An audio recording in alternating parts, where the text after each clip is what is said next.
Bienvenidos, señoras y señores, to another episode of the Bleed Lows Podcast. This episode of the Bleed Lows Podcast is brought to you by BetOnline.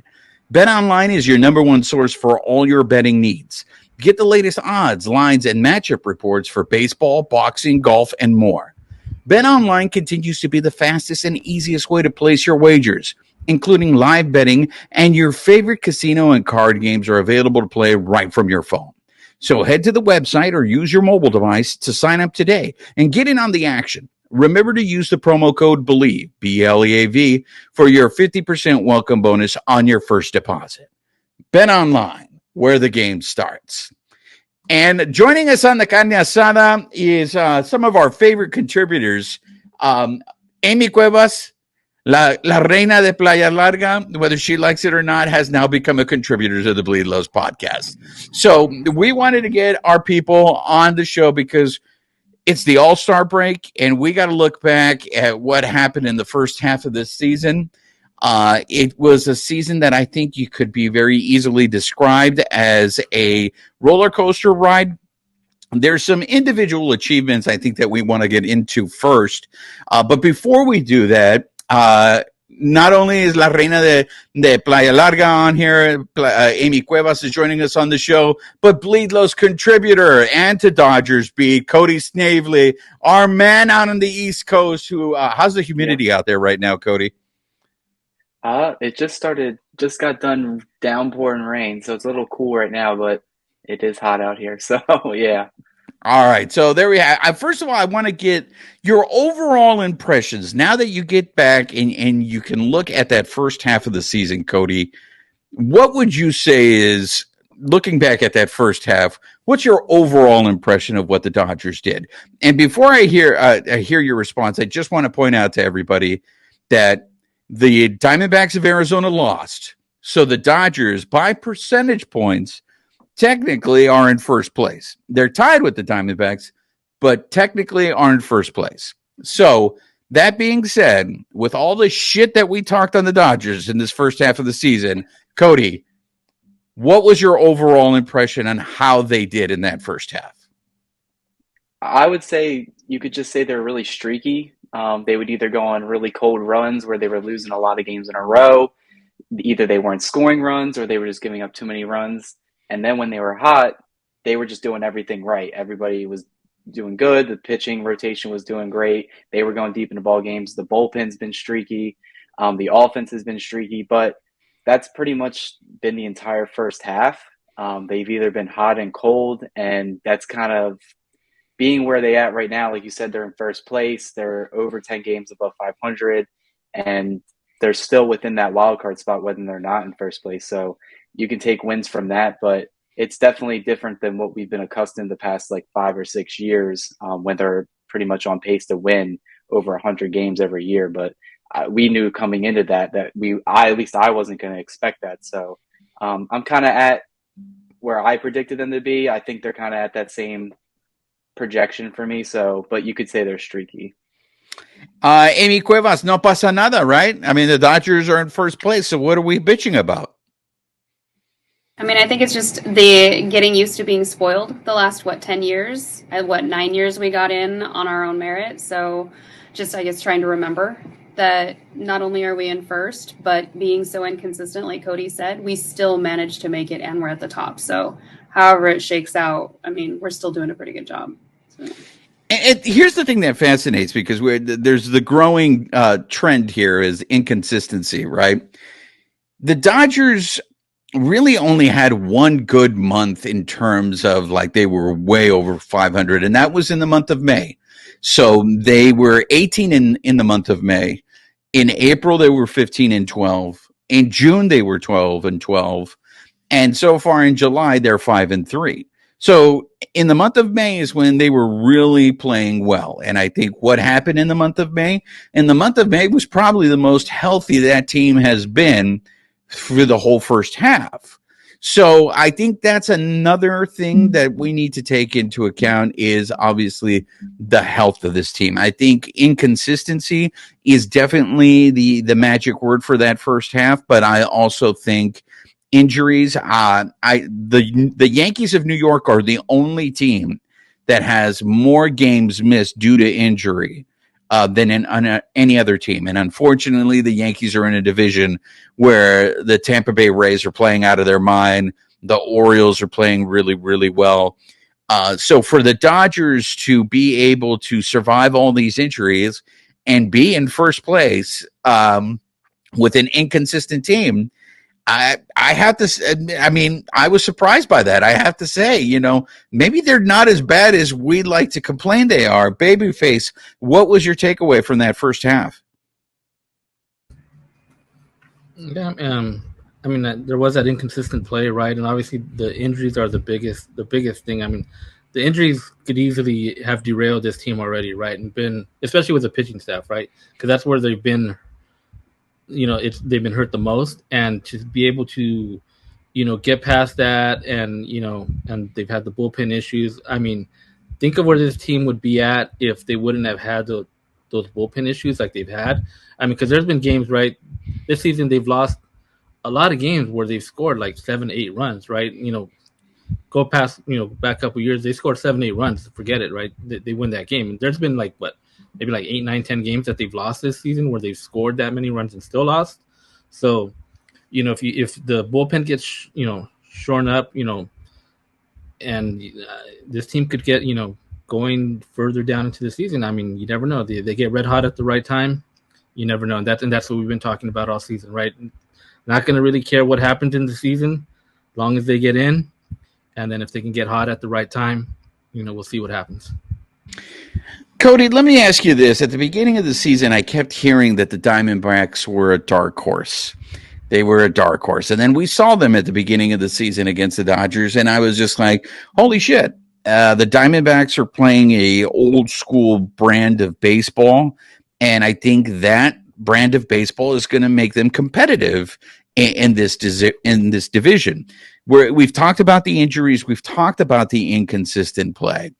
The fact that the Dodgers are in first place at the All-Star break, does that say more about the Dodgers as an organization, or does that say more about the disappointment of the show pods?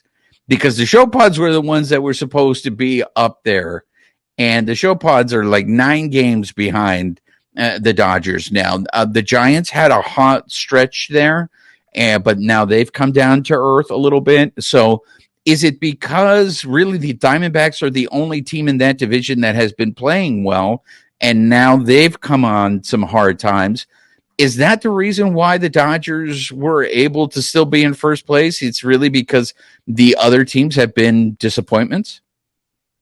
I wouldn't say it's necessarily because of the other teams. Obviously, you have to put in there that the Padres are well underperforming this season compared to expectations. But at the end of the day, like, no matter what, I'm going to take the guys that are on the team this year and their experience and the amount of times they've been in the playoffs. And like, even when they're struggling, like players like Freddie Freeman, they said, we're a good team. We're going to play better eventually. It's just baseball right now. We said it on the first episode of before the season began. We knew the D-backs were going to be that team to watch in the division. I said it, you guys said it, just the way they play baseball, the way the rules were this year. I thought they were going to take advantage of that. And we knew certain players like Corbin Carroll were definitely going to take advantage of that. And we've seen that. We've also seen them start to get their struggles with their rotation that's starting to get really beat up, especially after their top 2, they really don't have a deep rotation. So that's something that they have a hole in as well. But I think it says a lot about the Dodgers to be in first place, to be in playoff contention with the amount of injuries they've had, that most teams would just break after that point. So that gives them a lot of credit for that. Not only Dave Roberts, everyone's going to give Andrew Friedman credit, but he built the team to have the amount of depth that they have. And then Roberts, who's managing this team, giving guys playing time, putting the lineup construction the way it is to get them to score these many runs that they're scoring. So it's a lot of credit to the guys in the clubhouse. Amy, the Dodgers can't help what division they play in. I mean, there was that one year where the Giants and the Dodgers had ridiculous records, and the Dodgers had to go in as a wild card where they would have been a top seed in any other, if they had reshuffled the deck. If the Dodgers are in the National League East right now, there's no chance they're winning the division. They're fighting for a wild card because the Bravos are insane. I mean, the Bravos are like, what are they? 30 games over 500. I mean, that team is a machine. But the Florida Marlins have either they're a half game behind the Dodgers. I don't know what the Marlins did today, or they might be a half game in front of the Dodgers. And then the Phillies have started to play better. So if the Dodgers were in the National League East, they'd be fighting for a wild card spot. So my question to you, Amy, should we just be thankful that the Dodgers right now are once again playing in the National League West, and that I don't know what's going on with the show pods. That team looks like they have too much talent to be struggling there. I don't think we count them out, though. I think previous years have shown that too, where, you know, the Padres might get a little bit of a slow start, but they chase at the end, where it feels like our team, we're always going hard all season long, and we tend to not burn ourselves out, but we get tired by the end of the season. And maybe these teams with slower starts, you know, if they pick up momentum at the end, they're still a contender. Like, we fight them at the end of every season. We fight them, we fight the Giants. Even if the Giants aren't contenders for maybe the postseason, they still give us a run for our money at the end of the season every year. So I say we don't count them out, even though maybe it's a little bit easier for us in our division right now. We still need to stay on our toes. Babyface, the Dodgers are in first place. Do they feel like a first place team to you? Yeah, I mean, I think they're playing like a first place team. I mean, they've been playing a lot better. The offense is doing really well. Like I said, it's just the pitching, right? The pitching with the injuries, right? I think once Kershaw should be back after the All-Star break, right? And then we'll see what happens with the other guys. Like, Bobby Miller had, he looks like, his last start, he had that little bit of trouble, but he was able to bounce back from that. Same thing with Sheehan. So hopefully these guys, these rookies, it looks like they're going to stay. So, hopefully they're able to shore up. Gonsolin had a better start, his last start as well. So hopefully he gets back on track. And, once I think that starting, that depth in the starters, starts to happen, we'll see it take, effect on the rest of the team, right? Like, the bullpen doesn't have to come out, 4 or 5 innings every game, right? And if they're responsible for 3 to 4, a couple of games here and there, I think it's going to help the entire team out. So I think they continue in that trend. I think, they definitely feel like a first place team, and I think they'll stay there. I want to. This is the time of year where everybody likes to give awards out for the first half of the season. So why don't we? Let's not be different. Let's chime in. Let's get our voices heard on this. I don't know whether you want to call it the Dodgers' most outstanding player of the first half, the Dodgers MVP, because to me that means two different things. Because I think there are certain players on this team that their contributions to this team are so instrumental, and without them, you would be missing a lot. But then there's other people on this team that are just having great seasons. I want to start with the offense first. So I want to start with the everyday players. For me, there's two people that I go back and forth in terms of that you could say are the MVP of the Dodgers, and I really don't know where I land on it. Because for me, Federico is the most consistent player on this team.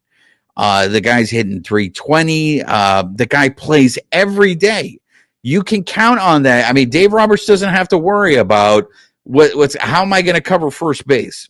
Federico is there, and even though he's gone through some funks in the first half of the season. To me, like, there's a part of me that just feels Federico is the MVP of this team. But then that, to me, is cutting Mookie Betts a little, cutting him short, because Mookie, I think, is having a really good season. Yes, home run rise, he's probably on his way to hitting an all-time high in home runs this season.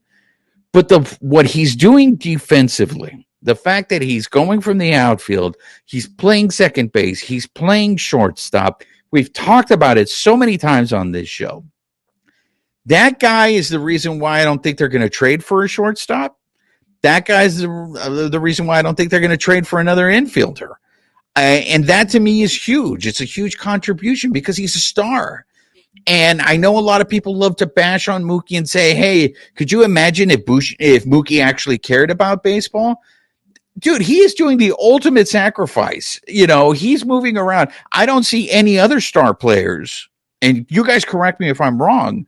What other star player is moving around all of the field, and he's doing it because his team needs him to do it? He's not doing this for selfish reasons to pad his numbers or to show people, look what I can do. He's doing it because there is an absolute need for this team. So I'm copping out here. I really don't know whether to go between Federico or Mookie. The only thing I will say, I think it's one of those two. So, Amy, who is your MVP for the Dodgers? Oof. I was leaning towards Freddie, but your little speech there, I think he swung me to Mookie, because not only is he playing multiple positions as a star player, but he's playing them well. Like, yeah. How many great plays has he made at shortstop, at second, where we're all wowed because he's great in right field. Like, he's going to probably exceed our expectations for the home run rankings, at least for the team. So I would have to go with Mookie. Cody, break the tie. Unfortunately, I'm also going to go with Mookie. Kind of just everything off of what you said, just being able to play a variety of positions, going straight to play shortstop. Like, he's never done that in his major league career, and he did it pretty well. And then going back to right field. And I agree with you. I think because you saw, like we'll touch on later in the show, is Vargas was sent down. Mookie's been playing a lot more second and short. I think we'll start to probably see that a lot more in the second half. And, just looking at Mookie's numbers, he has a 964 OPS. He is well on his way to probably hitting 40 or more home runs if he keeps on the pace that he's in, which would be a lot more than his previous career high, which was last year, somewhere in the 30s, I believe it was. And then he also is just second in WAR in baseball, right behind Ronald Acuna Jr. at 4.2. So, Freeman's been really consistent all year. It's just that Mookie's just gotten so hot when the Dodgers desperately needed him to contribute in the past month, where you said they went 12-12 and just barely salvaged that month. So, yeah, I'm going to say Mookie on this one. And this is Cody saying it as he wears a Freddie shirt. So Here, there's a guy, babyface.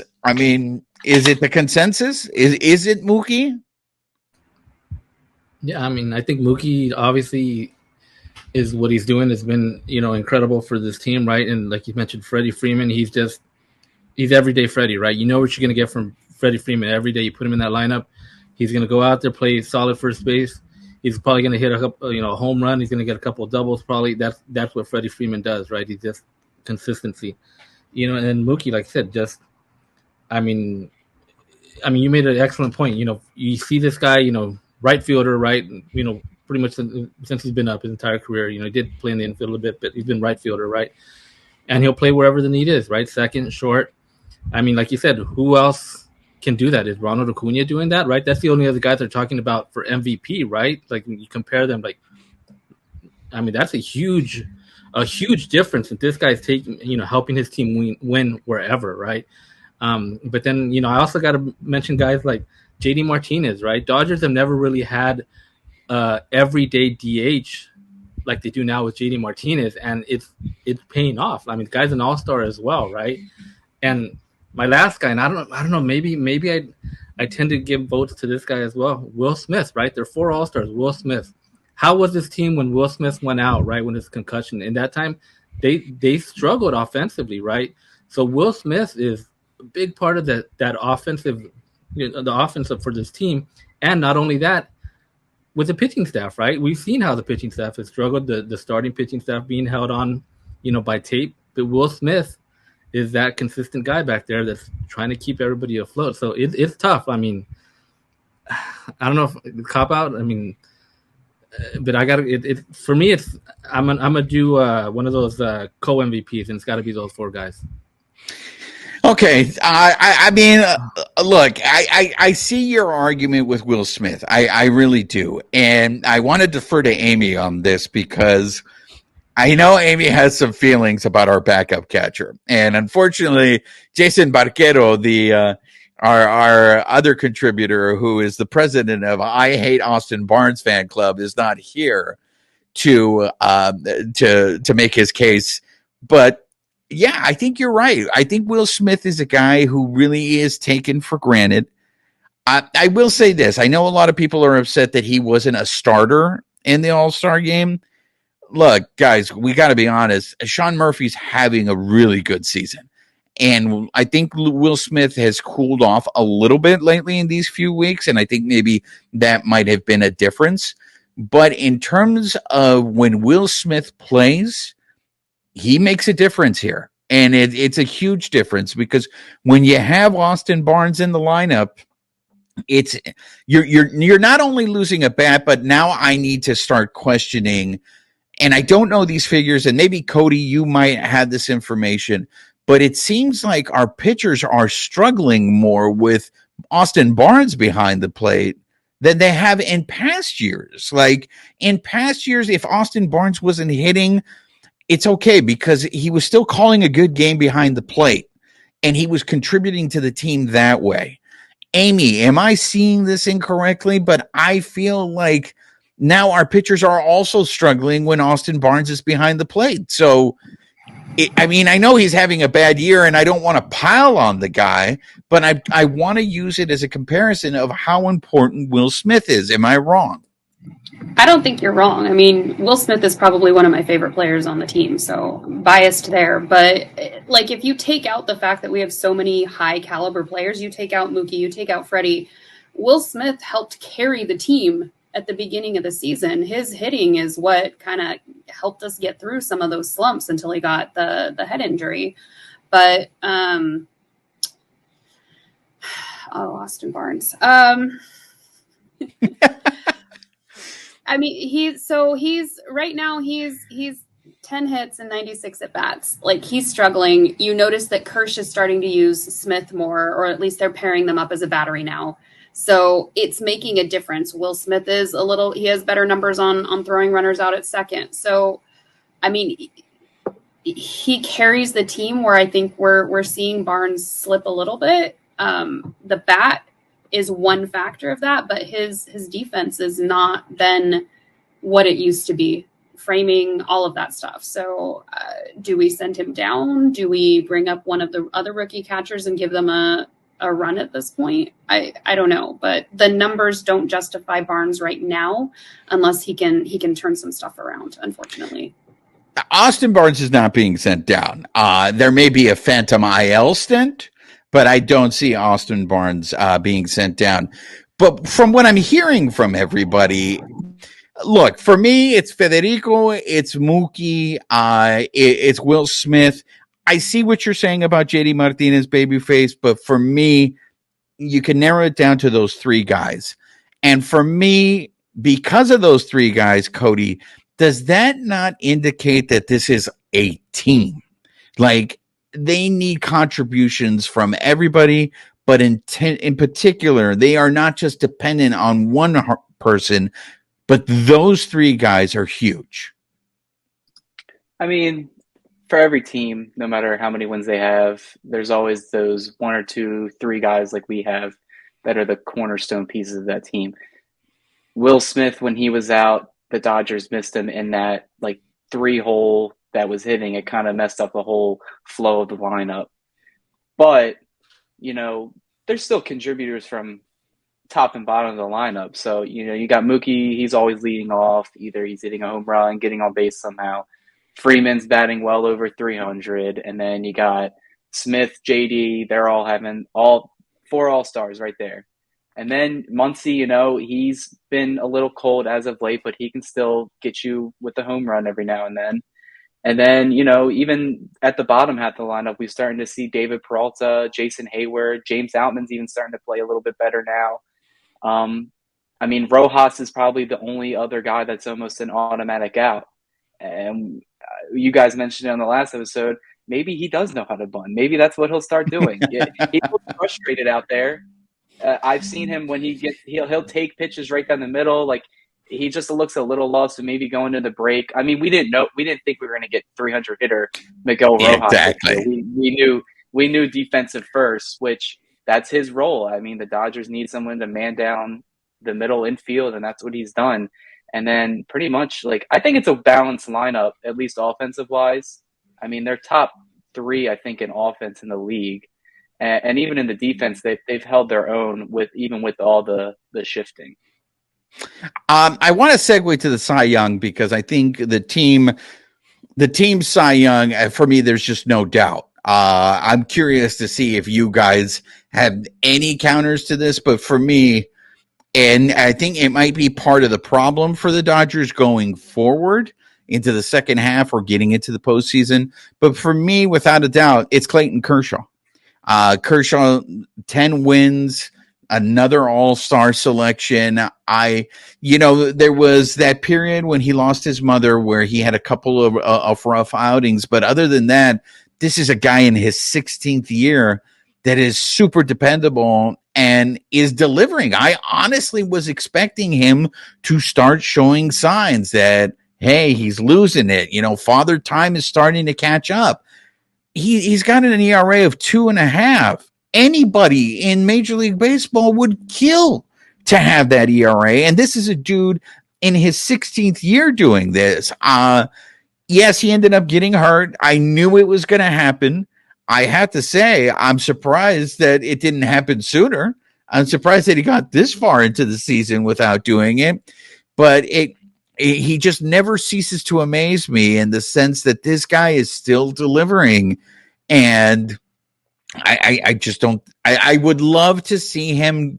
He's going to pass Drysdale this year, barring he comes back and he can have enough starts. He will pass Drysdale in terms of wins for the Dodgers, and that'll put him in the number 2 spot. I've said this before. I feel that the all-time winningest pitcher in Dodgers organization should be Clayton Kershaw. Is he ever going to get to Don Sutton? I don't know. If he resigns and he doesn't leave us for Texas, I would love to see him take over Don Sutton. But do you guys have any other names other than Kershaw, Amy?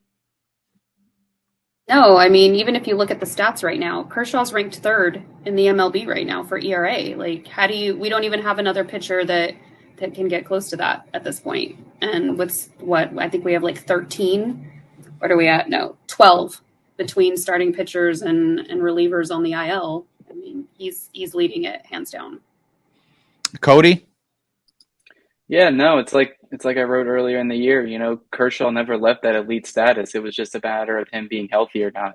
And this is the healthiest he's probably been in a couple years, Like you said, he probably didn't even need to go on the IL stint. He said that he was fine. He could have made his next start. Mm-hmm. Dodgers, they decided just to put him on the IL, rest into the All-Star break.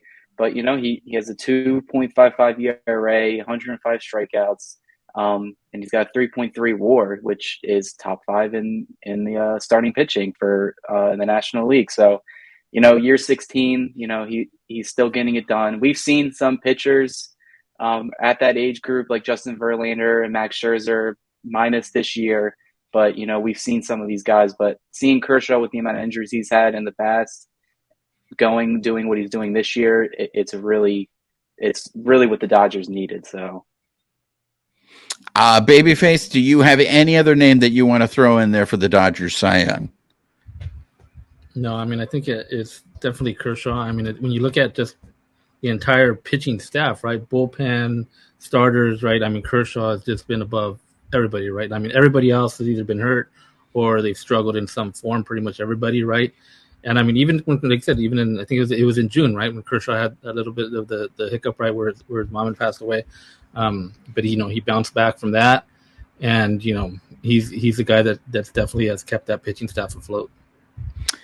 I want to switch over to what you guys think is the biggest surprise, and I want to stay positive on this one. So, a positive surprise that you just did not see coming, because we have another category when we can go negative. But Amy, what is the biggest surprise for you that you were just like, wow, I did not see this coming? Mookie Betts playing second and shortstop. I was curious how Rojas was going to plug that hole, especially after we lost that whole like second base shortstop area with Lux going down. Did not see Betts coming in and not only filling that slot, but like doing really well at it. So that's a very good point. Cody, your biggest surprise?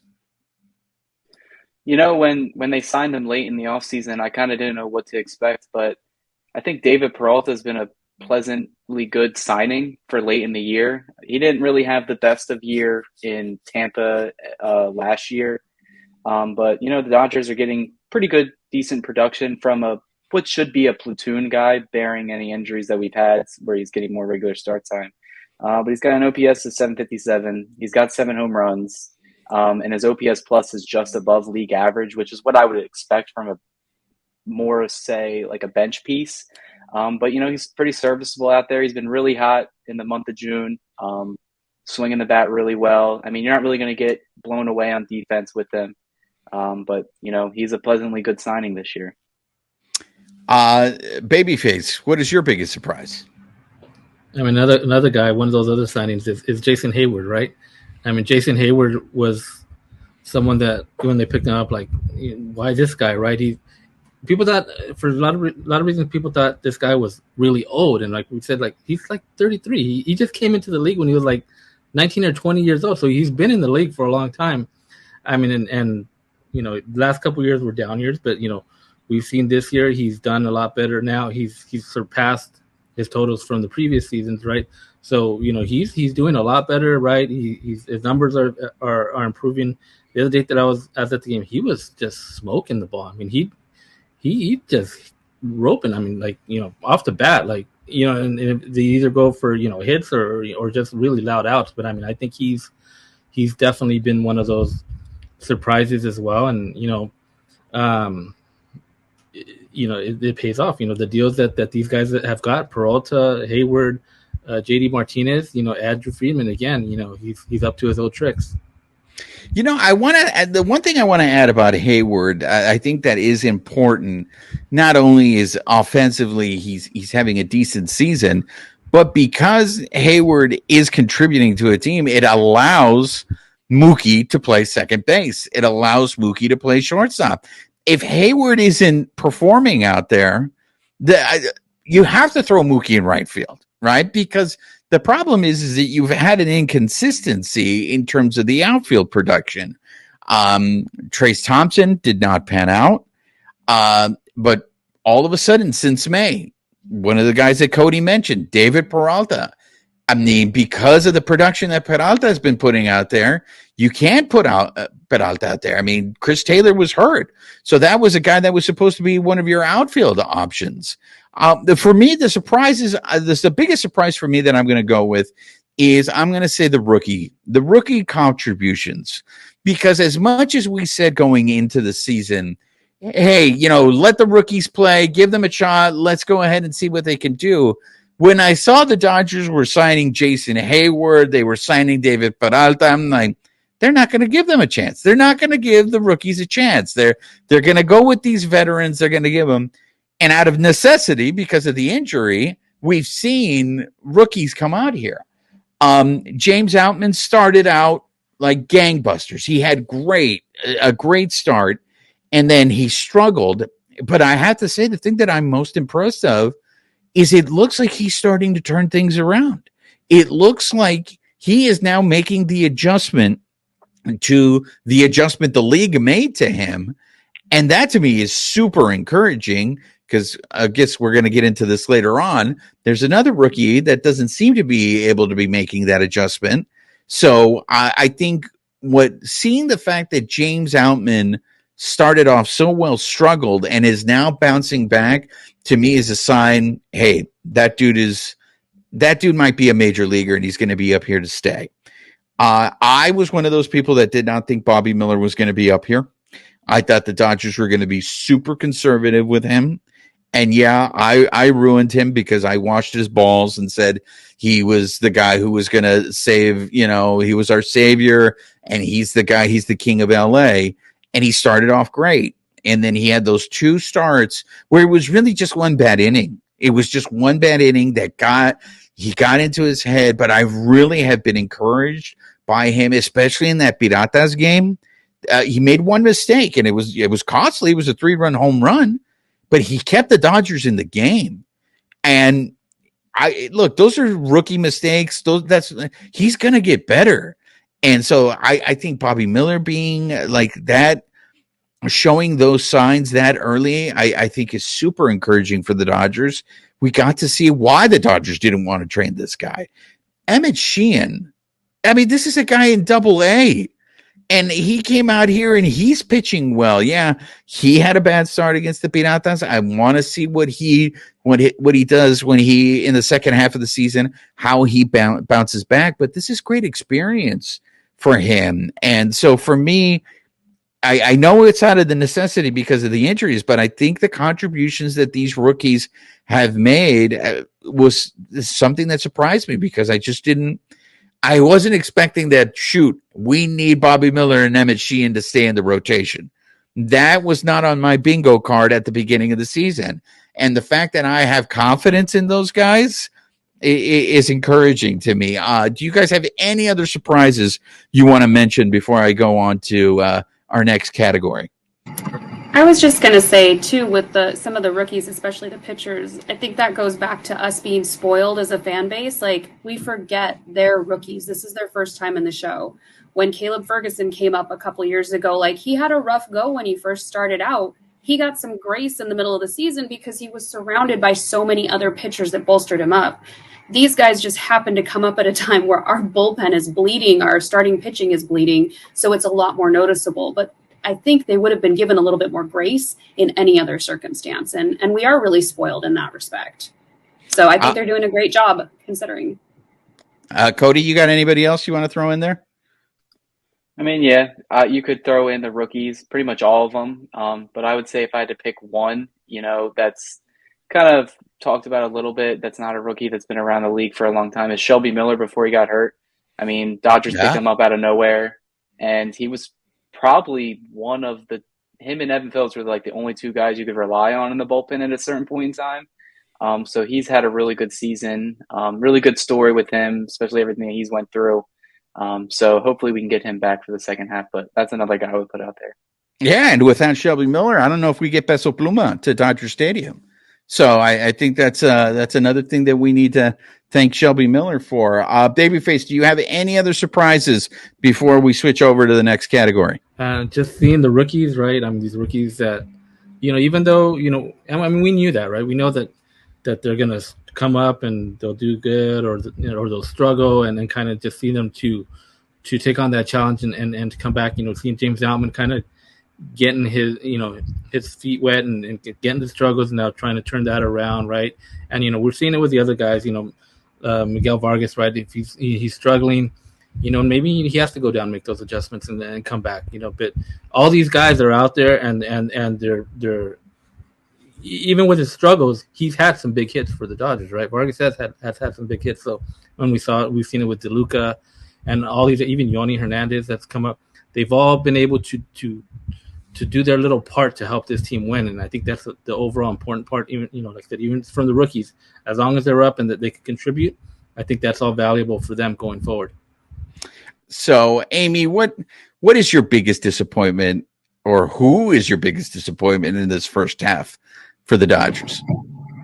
I mean, I'm gonna punt on Barnes for right now because I think honestly, Lux going down in spring training I was really looking forward to seeing him play in the infield this year. I think when he came up, he got kind of a rough go of it. He started to get some playing time last year, but he didn't get enough of it. I was really excited to see him go out there and prove himself this year. And then he got cut short. He didn't get to do that. So, I mean, that's also shifted around our infield, our outfield, but I'm really bummed he didn't get to play this year. So your biggest disappointment is not seeing Lux at shortstop. You weren't nervous at all that Lux was going to play shortstop at the beginning of the season? I was super nervous. I was also hoping we'd maybe shift him over to second base, to be honest, because I think he's a little bit more comfortable there. not knowing where they were going to ultimately put him. But I mean, he deserved a shot. We're giving all these rookies a shot. Why shouldn't Lux get a shot? I was excited to see it just because in the past, I mean, I've even been a little bit hard on the guy. So it would have been good to see him play.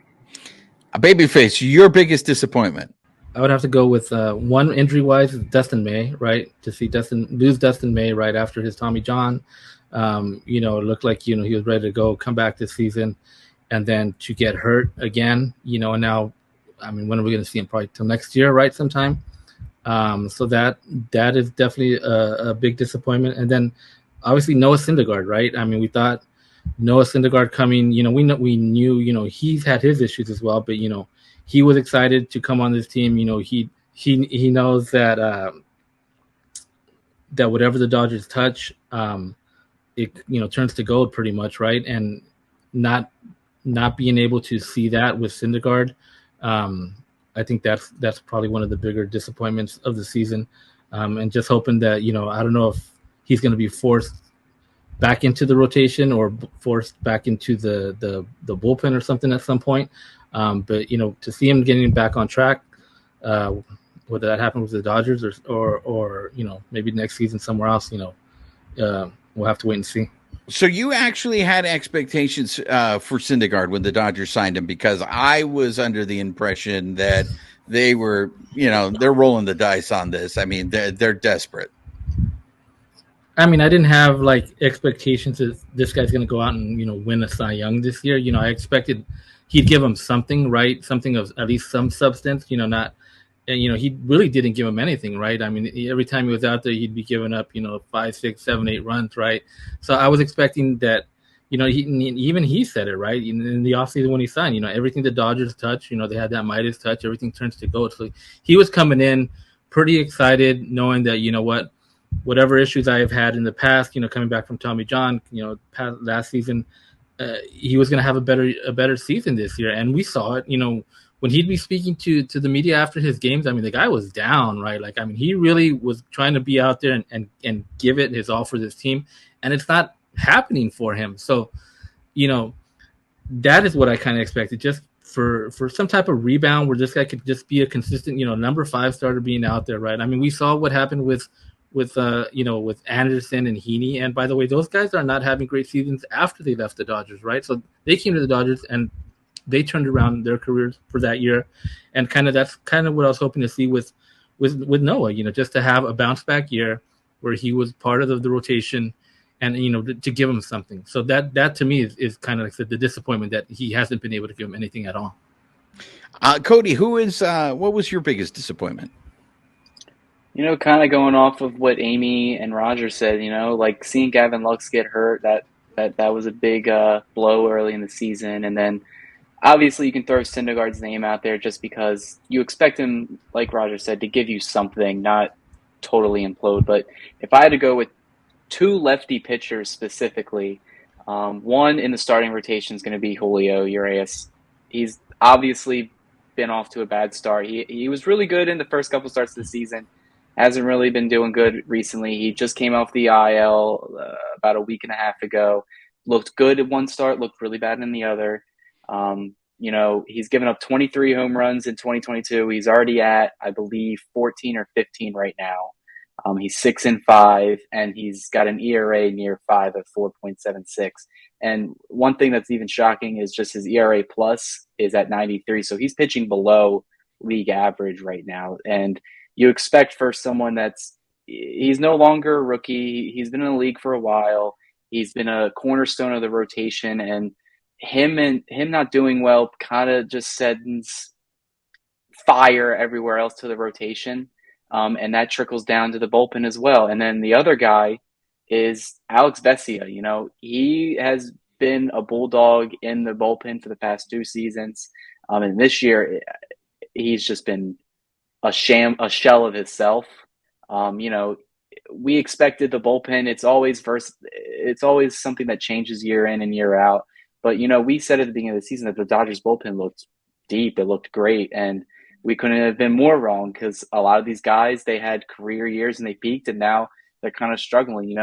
Vesia's at an ERA at 6.75. He looked really good against the Angels the other night, but so hopefully he can take that into the second half. But he's a guy that the Dodgers need to stabilize that bullpen, and Urias is that guy in the rotation. So I would just say those two guys.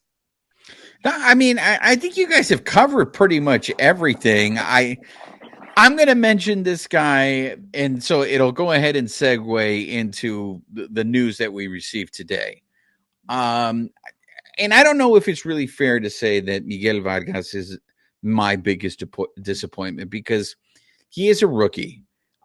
He got a cup of tea last year, a cup of coffee up in the big leagues, and he didn't do very well. And I've seen this a lot lately, especially with the news of him being sent down to the minor leagues.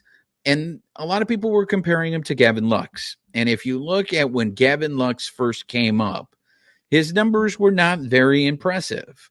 And I think last year was the first year where he actually looked like an everyday major leaguer. And I think, to speak to what Amy was saying, that's maybe the excitement that you were looking forward to this year. What step is Gavin Lux going to take? Because in a lot of cases, many people were talking up, he was a top prospect in the Dodgers farm system. There was a huge expectation on Gavin Lux. And in the beginning, I think people were just like, is this a miss? Did they miss on this guy? Miguel Vargas, for all I heard, was he had a great bat. But I got to tell you, the thing that I was most impressed with in the first half of the season with Miguel Vargas was him playing defense, because I wasn't sold on him at second base.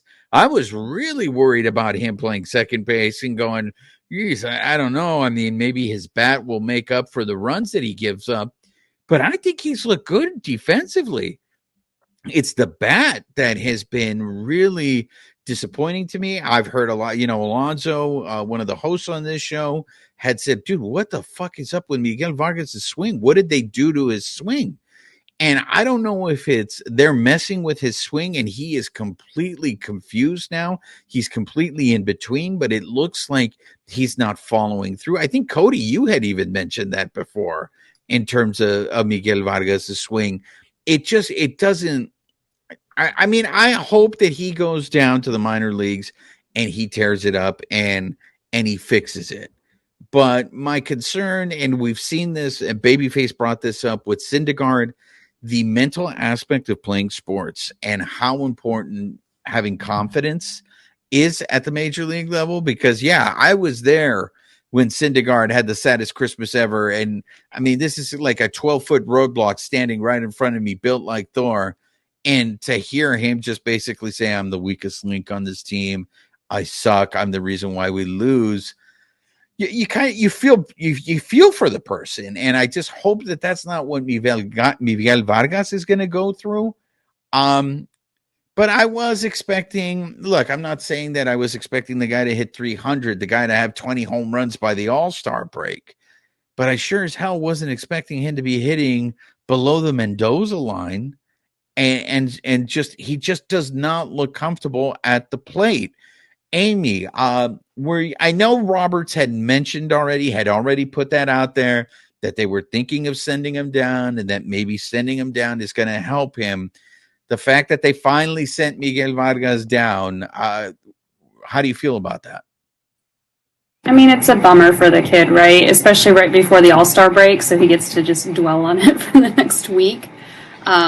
But I mean, he's hitting 50 hits, 256 at bats. Like, now we've got to fill that hole. Is that where Mookie's going to be the majority of the time? Well, we're trying to figure that out. Does that mean Rojas gets more playing time? And I think it was Cody or Roger who said it. Like, that's really our main automatic out at this point. It's gonna. I mean, come on, where's the love? Miguel Rojas has actually looked a little better at the plate lately. There's been a couple of doubles where I'm like, hey, he's coming around. That came out wrong. He's still producing. If you're looking at a team of superstars, I get what you're saying. He's the weakest, but he's still a stellar player. But it's a bummer to see him go down, just for all the reasons that you just said, right? Similar to Lux coming up, these kids are coming up, and the majors are a little bit different than the minor leagues, where you're raking, and then you come up here and you're surrounded by all these stellar players. Like, it's hard to adjust. So I hope he gets what he needs in the minors, gets that confidence boost, finds his swing, and comes back. Cody, is it too soon to say they missed on Miguel Vargas? No, I mean, I think with guys like the young, we expect these young players to come right off the bat and be superstars because it's just happening more frequently. But that's not how every player is, and I expect him to be Ellie De La Cruz. Cody. No, if he he's wasn't not Ellie gonna De La do Cruz, that. he sucks. And that's what a lot of fans they have in their mind when they see rookies, and it's really unheard of for it to happen. And for a player like Vargas, it takes maybe 2 to 3 years for you to get an actual judge of what player this player is going to be. And if you look at his minor league stats, and he's going down to the PCL, I guarantee you in like a couple weeks, his batting average is going to be at 300. He's going to have 10 doubles, and people won't understand that it's a hitter-friendly league. So I'm kind of 50-50 of sending him down because it's same thing with Bush. What really does he have left to learn down there? Yeah. But it's the mental aspect, which I kind of thought of it when they were moving him around because he's traditionally a third baseman. Yes. When he got caught up last year, he was playing a lot of outfield. And then this year, he was working with Rojas a lot in the middle infield to learn second base. So like how you mentioned, to his credit, he has played a pretty good second base. Like there's only a couple plays that you kind of question, like, oh, like did he get there in time? Like did he make the route move? Recently, at the end of June, it looked like he was starting to get frustrated with himself a little bit. And that was going to his game. And around that time is when Dave Roberts was asked, hey, that is an option. We may think about sending him down soon. So I think he needs a mental reset. He's definitely going to be back up in the next couple of weeks, maybe in less than a month. And hopefully he has a different mentality and he's refreshed. And we did mention about his swing before. He used to be a guy that would push the ball, which I don't understand what they're tweaking because he has a very similar swing to JD Martinez. Yeah. At least a philosophy.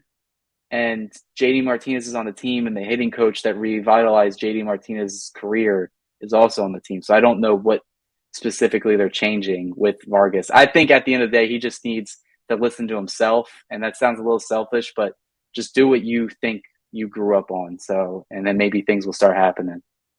Babyface, I know you have a theory that the Dodgers may be shopping Michael Bush, and that's why Michael Bush is down in the minor leagues. Can you say the same applies to Miguel Vargas?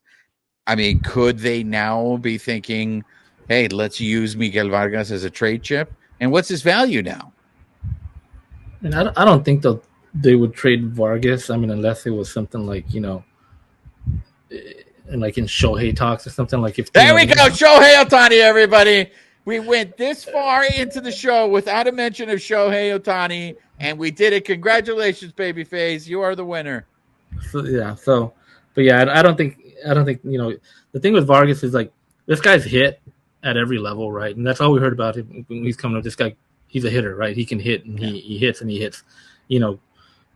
That's all we heard from Michael from Vargas, from Miguel Vargas. So to see him struggle, obviously that's odd, and like Cody was saying, to me, I think it would help him. Yeah, I know the competition's different. If he goes down there and he hits 300, but at least it's gonna get it in his head. You know what? This is the same game I've been playing my entire life. I can hit. I know I can hit, and he just needs to translate it now at the big level, right? So he'll come back, kind of just refreshed and ready to go, and hopefully, with that little breather, he comes back and like you said, don't expect him to hit 300, but if he's hitting 240, 250, 260, right, you're gonna take that and go from there. All right, so I want to end the show with this last bit of information with some predictions here on what we're going to do. What are the Dodgers going to do in the second half of the season? So if you guys have multiple predictions, I want to hear them, but just tell me one thing. And I'm not talking about, they're going to go and win the World Series. Just like, what do you expect is going to happen in the second half with this team? Ms. Cuevas, are you ready? No, pass. Go to somebody else real quick. All right, we're going to put the ladies line on hold, and we'll go to Cody. Cody. All right, yeah, you can never get predictions 100% right, but there's a couple things I can see happening in terms of trade deadline. I definitely do think they're going to trade for a right-handed bat. I don't think it's going to be an infield bat. I think it's going to be an outfielder. Because Are you saying Andrew McCutchen? Is that what you're feeling, Cody? I don't think Andrew McCutchen. I'm hoping Boston sells, and I would really look into Adam Duvall, bring that Braves relationship back. And I do think they're going to make a trade for a starting pitcher. And if I had to pick, if the Boston's going to sell, bargain shop, get James Paxton, get Adam Duvall. That solves two holes right there. And then I also just think, similar to 2018, where the division was won around mid to late August, we have two big series with the D-backs coming up in August 8th and 9th, and then the 28th to the 30th. I think that's when the D-backs will kind of lose momentum, and I think the Dodgers will start to take it from September on and get that lead a little bit bigger. So just look for those two dates because, it's a long season. D-backs, they may be losing Carroll for a while. I'm not too sure if they've even updated anything on his shoulder. Do you guys have anything on that? But if he's gone for an extended period of time, Well, he was in the lineup the next day. Was he? So, yeah. So it might have been a stinger. I'm not really sure what it was. I think I was surprised that he was in the lineup the next day. I think he's had this shoulder injury before. No one could confirm it, but I saw people something on Twitter, like what? Remember what Bellinger had, where like his shoulder would go out of place. Yeah, he's been feeling it for a couple of days already prior to that last when he felt it more than at bat. So that's something to keep an eye on, right? Definitely, is his shoulder going to be okay, going forward for the rest of the season? Babyface, what are your predictions? As far as like the trade deadline, I don't think they're going to trade for Shohei Ohtani. I don't think Shohei Ohtani is going to get traded. Like everybody's saying, they got to trade him. I don't think he's going to get traded. And I think they are going to pick up a starting pitcher, but like you said, it's going to be somebody like Cody said, like it's a lower end guy, like a Paxton, a Lance Lynn, somebody like that. I mean, I don't think this is the year. If they did it, it definitely would surprise me where they pick up a big name at it's not going to be no Max Scherzer, no Trey Turner at the trade deadline. It's going to be just guys that are going to help them out going, forward for the rest of the season and to finish the season off. So that'd be my prediction there. And as far as the D-backs, we're seeing them, obviously the Dodgers caught them, right? They had I think they were up to like 4 games a couple weeks ago, right? They were up on the Dodgers, and the D-back schedule is getting a little tougher. I think they're coming out of the gates going up against the Blue Jays, I think, right, to start the second half. So I think this is where the Dodgers are going to start padding a little bit, and they're going to, overtake them and pad that lead a little bit. It'll probably still stay a little close, but I still do expect Dodgers to stay on top. I don't know about the Padres. To me, it seems like a lot to overcome for them. I still have them missing the playoffs, so we'll see. Yeah, and I even touched on it in an article where the Dodgers' schedule in the second half is one of the easiest in the league, especially in the National League. And taking that in the second half, they should. We saw them. They had a schedule with the Royals and the Pirates. They didn't take fully advantage of that, but they're going to start playing to what they need to in the second half. And I think the D-backs have one of the harder schedules. Like there was a period of time the D-backs should have they had a chance to put the Dodgers at least like almost 5+ back. But when they had I think they had to play the A's and the Nationals, and the Dodgers kind of stayed in that like that 500 mark, and they didn't take advantage of that at all. So you never know what's going to happen. Let's go back to the ladies line. Amy Cuevas, are you ready now, Ms. Cuevas? I'm ready. All right. So after looking at the schedule a little bit, I think you guys mentioned the Padres, and I mean, those guys can run on spite, so we need to not count them out. But we tend to, in some cases, play down to some of the teams that aren't performing well, so we have to keep that in mind. So I'm going to go optimistic. I'm going to say our bullpen gets healthy. Maybe we do pick up, an outfielder and somebody to bolster our pitching. I'm saying we at least get into the postseason on merit, maybe on fumes, but merit, or we get in by the wild card, but I'm hoping that this rest gets everybody up to speed. So I'm going to take the optimistic rainbow view and, see where that gets us. I do not think there's going to be a big trade. And I think Dodger fan is going to be pissed that the Dodgers didn't get somebody who's going to be a difference maker. I think we're going to see a lot of the same thing in the second half that we saw in the first half. I just feel like the Dodgers are snake bit this year. I can totally see them dealing with more injuries and dealing with the inconsistent play. There's something. And maybe the inconsistency comes from the fact that you have the injuries, the fact that you have starters that just cannot give you depth. And I just think with the number of teams that still have a shot in the wild card, I think it's going to be hard to get a starter that can help them. Now, that being said, if Gonsolin turn things around, the other thing that just concerns me is that, let's say Emmett Sheehan bounces back and he starts pitching well. How much longer are the Dodgers going to ride him? How much before they sit there going, all right, we got to start limiting his innings. He's never pitched this much before. And you start limiting his innings. Here comes the bullpen. The bullpen's overworked. The fact that Buehler is really trying to make that September 1st thing happen concerns me.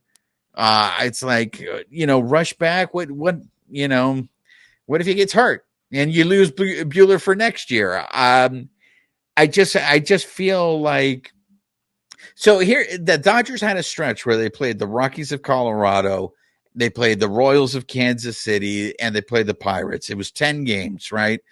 What would you guys say? They should have won 7 out of 10? Yeah. That was expected, right?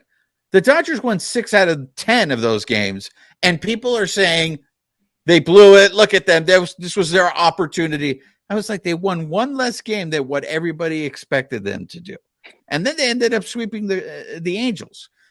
The fact that the Dodgers beat up on the teams that they were supposed to beat, that's a good thing. I'm encouraged by Cody telling me that the second half of their season, their schedule is not that strong. So as long as they keep doing that, they're going to make it into the playoffs. The playoffs is a different animal. I just think with the horses, shoulder inflammation, I know Kershaw said he could make his next start. Shoulder inflammation makes me nervous, especially with a dude in his 16th year. Gratterall, not only Gratterall's health, but the fact that dude still does not miss bats really makes me a little nervous. Daniel Hudson is going to be gone for a while. So what does that mean with Evan Phillips? Does that mean Evan Phillips, once again, is not going to be a fireman, sort of? He is going to be a fireman. He's not going to be a closer. So that's what I think so far. So anything else? This was our first half recap, guys, and the Dodgers are in first place, and we talked about them like they are just having a miserable season. So does anybody want to add anything positive before we end the show? Mookie's bat is hot. Way to go. Keep it up. The season isn't, I think it's going pretty well given the circumstances. Injuries, they happen for every club, but it seems that it happens to LA or New York market teams a lot more often. Yeah. So that could be them being cautious. I think Dodger fans, like you said, should be prepared that they're not going to go all in. It doesn't mean they're not going to make trades. They're just not going to make the all-star trades that you think they're going to make. And it depends on what the market is. A lot of GMs are even saying that the market's really shallow. There's so many teams in contention with the extra wild card, and the Dodgers are going to go bargain hunting. They've been doing that for a while, but this year they really just need somebody to put stability in the rotation. I 100% think they are not trading for a bullpen piece. That's never been an Andrew Friedman thing. He got burnt twice in 1 year, and I think he's never going to consider it really ever again. But, even if they trade for someone that has a high 4, maybe going over 5 ERA, but if you look at his innings pitched, you'll take it. And that's just kind of the deadline you're looking at. They're still going to make the playoffs. They're still going to And like what Roger said other episodes, you just got to get in and anything can happen. And I think that's the mentality they're playing with this year. This isn't the year they're going to go all in. That's later, maybe next year. Yeah, that's the big question right there, Cody, is if they don't go all in, how are Dodger fans going to react to that? Because of the fact you have Kershaw, you have the specter of Kershaw there, because it's like, if the Dodgers don't go all in, does that piss off Kershaw? Does Kershaw go, hey man, you know what? I don't have that much time left, and you guys aren't trying to win. Meanwhile, the Texas Rangers, they're trying to win, and maybe I have a better shot next year of winning with the Texas Rangers. I mean, in the end, I think you have to do what's best for the team. But I am very curious if Dodger fans are reacting the way they are reacting to a first place team in the first half of the season. Can you imagine come the trade deadline? Because, Cody, I think there's still a good chance what's going to happen is what you said was going to happen. They're going to trade more people away than bring in just to make rosters, make room on the 40-man.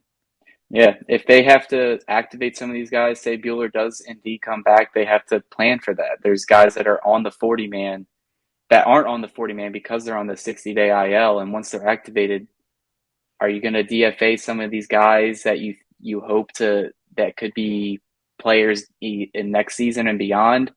You may see them trade away guys that maybe hefty contracts or they already traded away one. They traded away Andre Jackson.